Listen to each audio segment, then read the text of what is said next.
C'est une longue histoire, donc il va falloir mettre du film dans la boîte.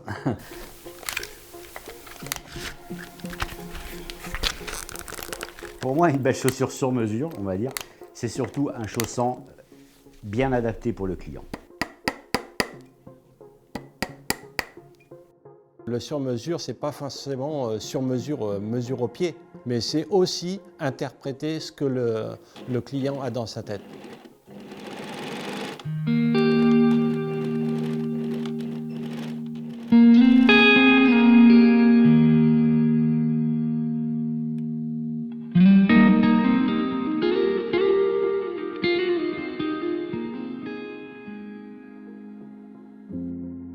Oui, la botterie, c'est un métier d'art dans le sens où chaque paire sur mesure est unique, que chaque bottier a son style, qui est bien reconnaissable.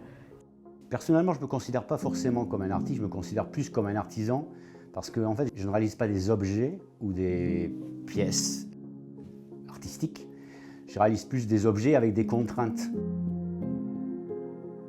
Nous sommes soumis à des contraintes anatomiques et des contraintes techniques. Donc nous sommes surtout des artisans qui fabriquons des objets qui servent à quelque chose et qui finissent par devenir des objets d'art tellement ils ont été bien réalisés.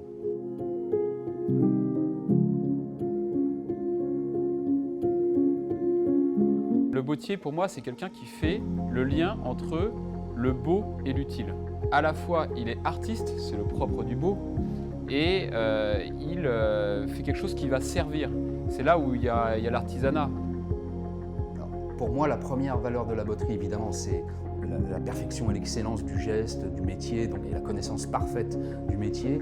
Les valeurs de la botterie, pour moi, sont essentiellement un respect des traditions et des techniques ancestrales et aussi une transmission très forte entre les générations.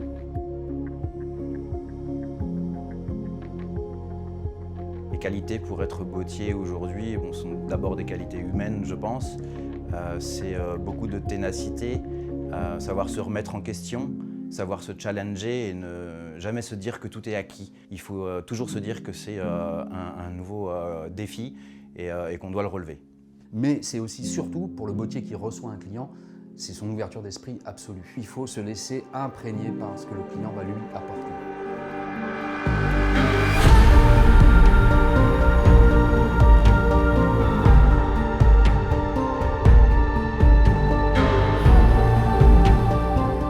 Intéressant dans le métier de bottier, c'est qu'en fait il peut se pratiquer seul, selon son tempérament, ou on peut aller chercher une équipe, voire travailler carrément dans des ateliers assez importants pour pouvoir répondre à des demandes très spécifiques. Alors nous ici on travaille en équipe en fait, c'est un atelier d'une quinzaine de personnes. Et ce que je trouve assez intéressant, c'est le travail d'équipe, c'est assez transversal en fait. Tous les corps de métier communiquent pour qu'on arrive au final à quelque chose d'excellent et de très beau.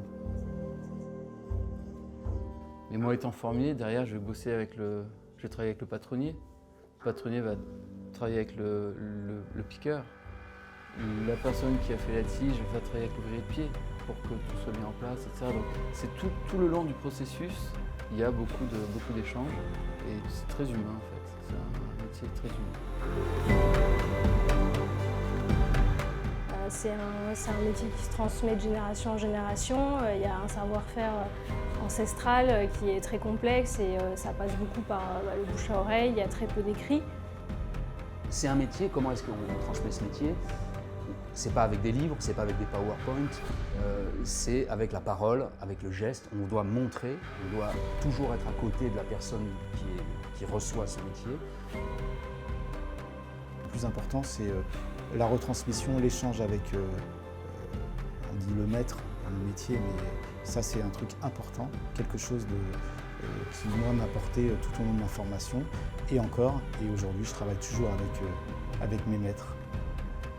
Et à partir du moment où j'ai découvert mon maître Jacques et où j'ai goûté au métier d'atelier, au travail d'atelier, j'ai plus voulu quitter mon tablier, c'est le métier qui m'a adoptée.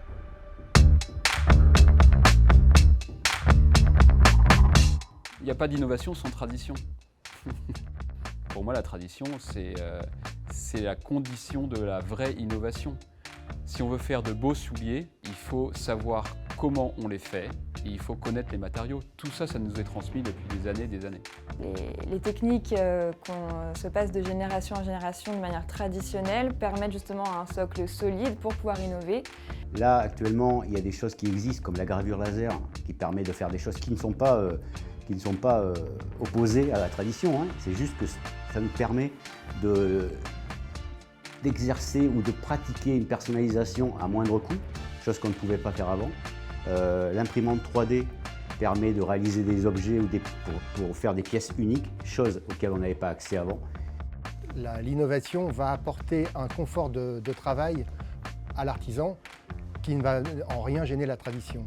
On va par exemple, en utilisant certaines machines, pouvoir résoudre les troubles musculo-squelettiques. On va pouvoir gagner en rapidité et en productivité. C'est vrai que moi, quand je prends les mesures au mètre ruban, je ne suis pas contre avoir des scanners, pourquoi pas, pour être plus précis dans les mesures, mais ça ne remplacera jamais la main de l'homme. Aujourd'hui, ce qui est très intéressant, c'est que certains domaines de l'industrie deviennent des domaines qui sont atteignables par les artisans. Ce qui fait qu'associé au travail de la main, ça magnifie encore plus le travail que l'on fait aujourd'hui. On utilise des cuirs qui ont des tannages beaucoup plus naturels dans leur procédé de fabrication. Avant, on utilisait le chrome. Aujourd'hui, on va plus avoir des tannages végétaux. On a pas mal de matériaux comme le caoutchouc, l'airlite, où on peut retrouver le confort, la souplesse. Moi, je considère qu'un client, ici, ne vient pas chercher une méthode technologique pour se faire des chaussures, il vient chercher justement un rapport humain.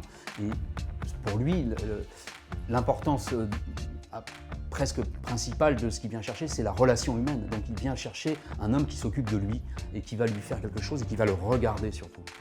Aujourd'hui, l'alliance entre le nouveau et l'ancien, entre le moderne et le traditionnel, ça permet d'ouvrir tout le champ des possibles en matière de confort, dans la botterie classique comme en orthopédie, et aussi en matière de style.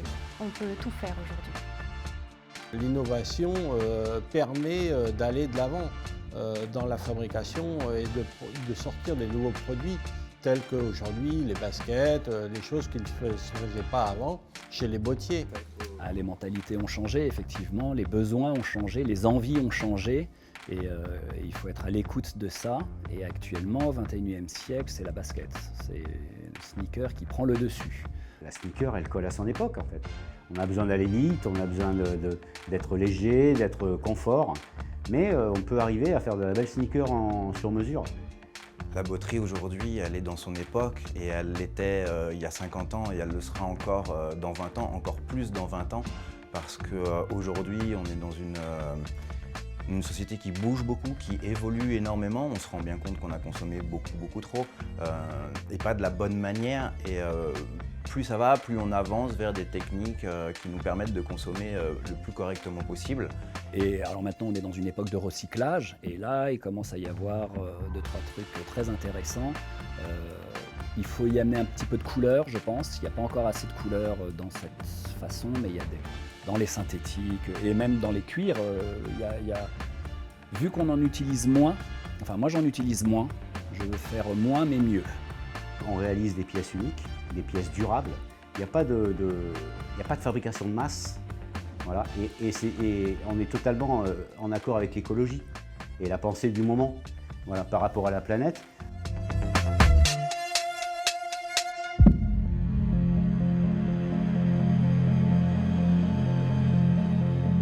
J'ai fait un stage d'observation de 3 semaines chez un cordonnier bottier. Et là, ça a été la révélation. C'était vraiment, je trouvais ça magique. C'était avec la classe de 3e. Il y avait une journée de découverte du cuir. Et là, je vois des jeunes assis qui se tapaient sur les jambes avec des marteaux. Et là, le prof du cours me dit que oui, on fait des chaussures sur mesure. Et j'ai dit, moi je veux faire ça.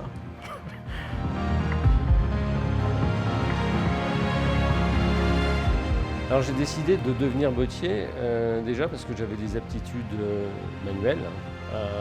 Et ensuite, je montais à cheval. Et il était important pour moi de faire un métier qui était en accord avec ma passion, qui était l'équitation.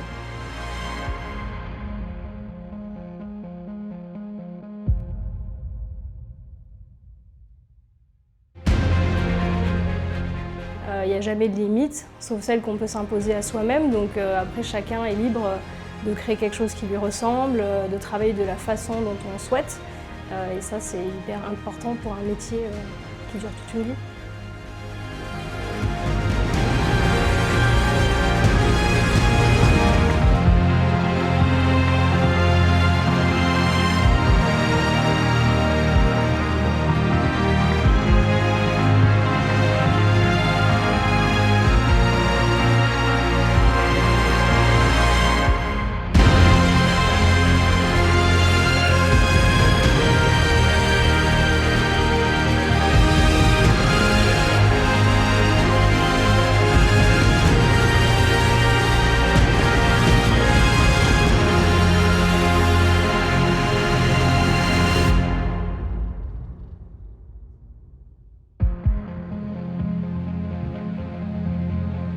On a l'impression que c'est un génie. On est parti le soir, il n'y avait rien, on revient le lendemain matin, et sur la table, hop, il y a un soulier qui est magnifique. Et ça m'a toujours fasciné.